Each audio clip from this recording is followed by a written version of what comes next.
They burned her. They buried her. They even begged death to take her. But death refused. This is the true African legend of the witch who could not die. Soft drums / night vigils. In the far western savannah, where the land turns red and the wind carries voices of forgotten ancestors, there was once a village called Kanyiru, a peaceful village by day, but cursed by a name spoken only in whispers by night. That name was Nyarachi. No one remembered when Nyarachi was born. Some elders claimed she arrived before their grandfathers. Others swore she had lived through 3 different villages, all of which no longer existed.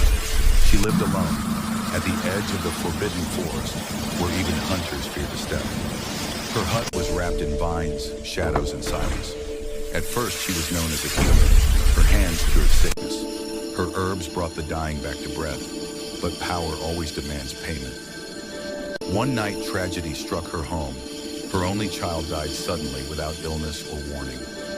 Mad with grief, Nyarachi went into the forest and begged the spirits for help.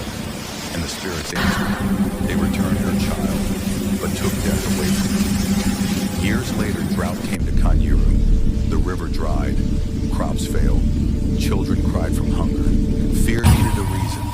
The villagers turned to the woman who never aged. They dragged Nyarachi into the village square and accused her of stealing the rain. At sunrise, they burned her alive. The fire roared. The people watched. And when the flames died, there was no body, only fresh footprints leading back into the forest. 3 days later, she returned, not burned, not wounded, alive. Dogs whimpered as she passed. Chickens dropped dead in her shadow. From that day on, the villagers knew one terrible truth. You could not kill her. It was said Nyarachi hid her life in 7 shadows. Not in her body, but in the world itself. One shadow lived inside a termite queen. Another beneath a sacred river stone. One in the heart of a leopard. Another inside ritual fire smoke. As long as one shadow lived, she would rise again. Chiefs tried. Warriors tried.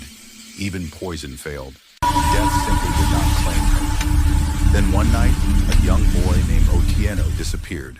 Brave, curious, innocent. His mother cried until her tears turned the dust to mud.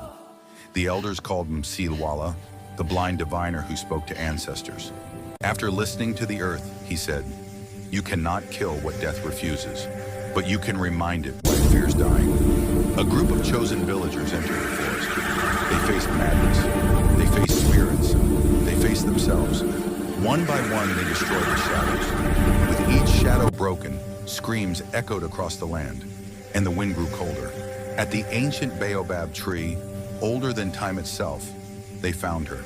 For the first time, Nyarachi was afraid. She whispered, "If I die, what I hold back will follow me." But it was too late. As the last shadow faded, her body aged in seconds. Skin turned to dust, hair turned to ash. At sunrise, death finally accepted her. Peace returned to Kanyiru. But even today, elders warn children, do not play near the forest at night.